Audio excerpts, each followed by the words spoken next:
girls! Welcome back to another vlog. So, mag-vlog naman tayo ngayon kasi puro parang beauty videos yung ginagawa natin. I actually need to film a haul video. Yung, ano tawag dito? Damit. Pang damit na haul video. But, siguro tomorrow na lang kasi matagal akong nagising ngayon. Oh, napakaputi. Kasi super stark ng lighting dito. Anyway, let's cook some dinner. Actually, medyo late na. 7 PM na. Hindi pa ako nagluluto ng dinner. So, let's just cook something easy and quick. Ito yung lulutuin ko, yung arroz caldo ni White King. Whoop. Up to 5 bowls daw. Pero, really, yung bowl na yon, yung parang super liit na pang saucer.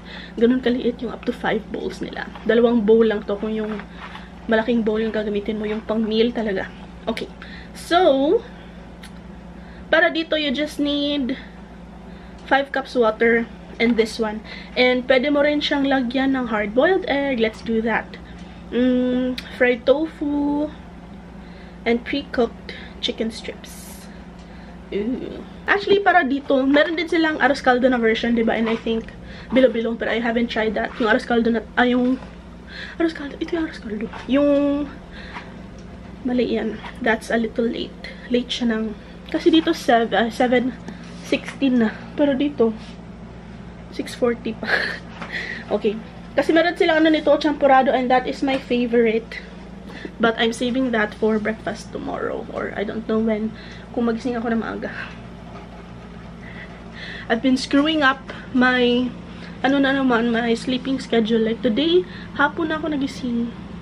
Kasi super tagal ko natulog. So, ayun. I've been really good with my sleeping schedule. Pero, I messed it up again. Okay. Also, marami akong hauls. Yes. Parang candy ba? Hauls. Marami akong haul na i-film. Kasi, nung March 27 is birthday ko. So, marami akong mga pinamili-mili sa Shopee. And, other parts of the online world. Anyway, ayun na nga. Magluto na tayo. With this one kasi, kapag niluto mo siya, it tastes better kung palalamigin mo siya kasi mas magiging sticky siya. Kasi kung mainit pa siya, malabnaw siya. So, parang hindi siya arroz caldo. So, ayun. Mas masarap siya kung hindi na siya mainit. Kasi, ayun na nga, sticky siya. Paulit-ulit ako. So, let's cook this. Let me put you right there. Super puti. Yung light kasi. Kasi kung hindi naman ganyan yung light, yung dito yung direction niya, hindi ko makita yung yung niluluto ko. I asked for video requests dun sa Instagram ko, Instagram stories. Follow niyo ako para makasali kayo sa mga pa-poll.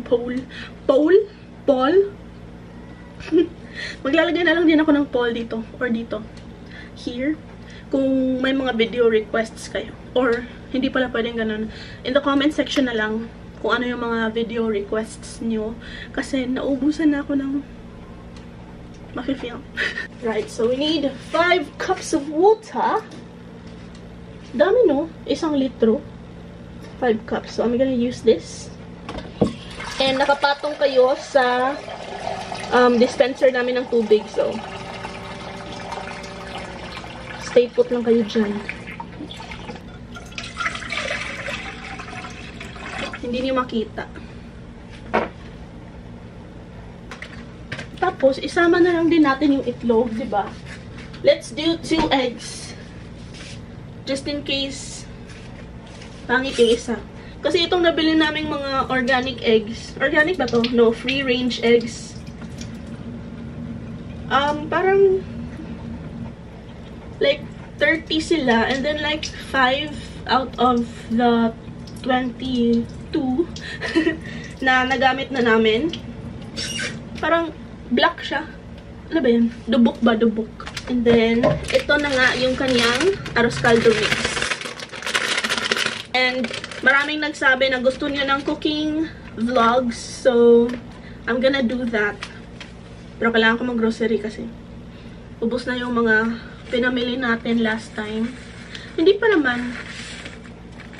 Meron pang 2 lutuan dito. Ay, 2. Wait, ay, hala. Nalusaw ang... So, sabi, boil together. Okay, so let's wait for it to boil. I-mix muna natin siya. Tapos, I'm gonna use, look at this. Ano yan, besh? Oh yeah, you guys wanted to see a ref raid. Marami yung ref namin. Hindi ko pa to nalilinisan. As in, ayan siya. Tapos, yung freezer namin, wala masyadong laman. Ayan yung freezer namin. Medyo marami siya, besh. Tsaka walang laman, maluwag. Maraming breakfast food. So, natamad akong maglinis ng ref. Kailangan ba talagang linisan ng ref? Why? So, yeah, we're just gonna wait for that to boil, baby girls. And then, I'll get back to you guys later. Ooh, it's starting to boil. Sabi dito sa instructions, stir for 8 to 10 minutes or until rice is cooked. Sige. 8 to 10 minutes daw, baby girls. Count with me. 1, 2, charot.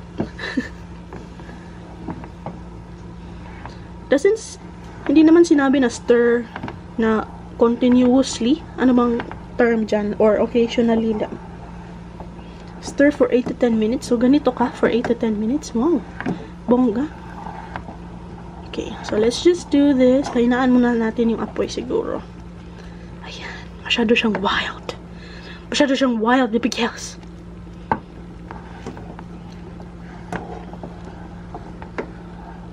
Laha. Yupak siya, day. Para siguro hindi hindi magdikit-dikit yung mga rice niya dyan. Yan na siya, baby girls. So, tapos na siguro to kasi nag 8 minutes na siya. Sorry, I'm watching a show. Tadaan! Ayan, so luto na to. So, let's turn it off and tatakpan ko muna siya. And then, mamaya na ako kakain.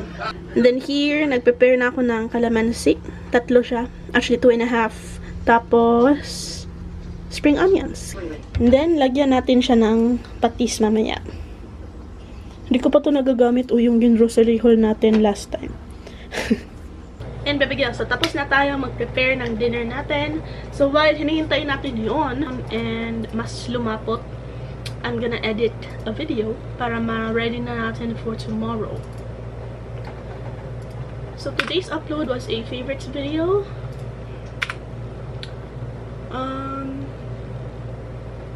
I have 2 more videos na pwedeng ma-upload. What's in my bag and swatches ng bagong GT liquid lipsticks. So, I think what's in my bag na lang siguro kasi I saw marami ding nag-request ng what's in my bag video dun sa sa Instagram poll or Instagram stories. This one is with my sister as well. So, nagustuhan niyo yung last video ko with my sister. So, I guess you will like this one as well. Sige, edit ko muna to, baby girls, and then I'll be right back.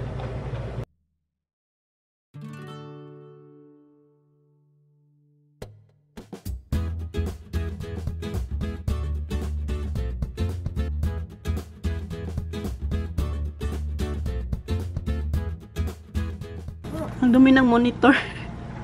Pero ayan, tapos ko na siyang i-edit. So, it's now exporting. And, kain na tayo.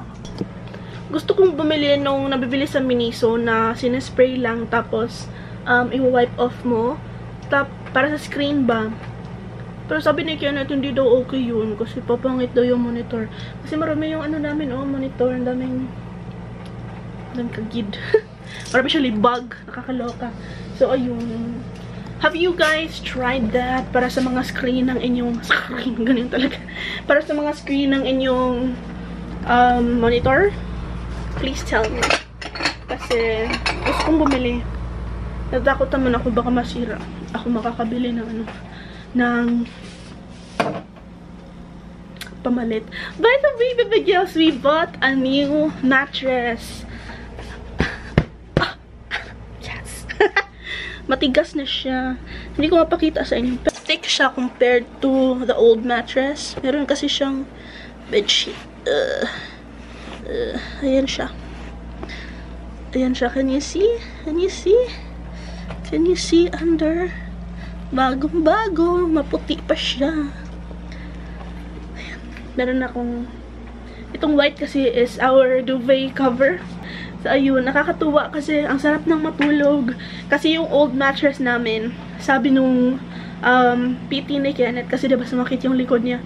Sabi niya, kailangan daw namin bumili ng bagong mattress because the old mattress is the reason for his back pain and the weight. Kaya we got a new mattress. Medyo mahal siya kasi sa Uratex kami bumili kasi doon niya gustong bumili. Tapos, this mattress cost us... Wait, andito pa yung resibo. Yes, it's still here. Kasi ano pa to, nung... Ilang days pa ba to? 3 days ago? 4 days ago pa lang siya dumating. This is called the Ortho Harmony 2018 mattress. Ano to, meron kasing business sila Kenneth na, or yung papa niya and yung uncle niya na gumagawa sila ng furniture. So, suki na nila yung Uratex. So, from the price of 40,000 plus yung mattress, nakakaluka, ang mahal pala ng mattress. So, from the price of 40,000 plus, nakuha namin siya for 29,259 pesos and 83 cents. Ang mahal, baby girls. Matagal na namin planong bumili. Pero, laging nadidelay kasi nga medyo mahal siya. So, kailangan pag-ipunan. So, mga 2 months yata kami naghintay. Or almost 2 months para makabili ng bagong mattress. Nag-half kami ni Kenneth sa bayad. Kasi kaming dalawa naman yung gagamit. So, kain na tayo ng champorano. Arroz caldo. Yes.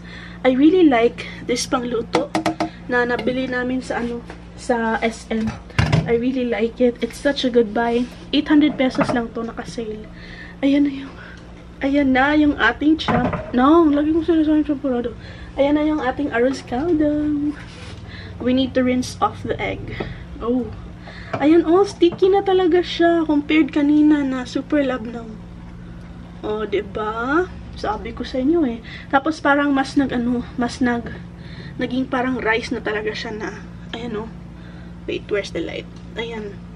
Yung na talaga siya, ano bang Tagalog doon? Yung lumaki yung rice ba? Charan! Ooh, yeah! Ooh, yeah! Ayan na siya. Kain tayo, baby girls. It looks fancier than what it really is. Pero, okay. Hi, baby girls. I'm done eating. Marami pang natira. Ayan. Pinuha ko na yung nandun. Mga 3/4 lang yata yung nakain ko. And then, for dessert, chocolate. Ano to? Milka. Na raisin and fruit and nut. So good. Yun yung problema sa akin. Kaya mahirap mag low carb kasi I love sweets. So siguro yun na muna yun for today's video. Shout out to Rosemary Sumulong. Hello! And hi to Ann Beta. Hello po! Kung gusto niyo na shout out, just comment down below. And that's it for today's video. Don't forget to shout. Please subscribe to my channel to help this plump caterpillar to become a butterfly. And never forget that you are bongga. Bye!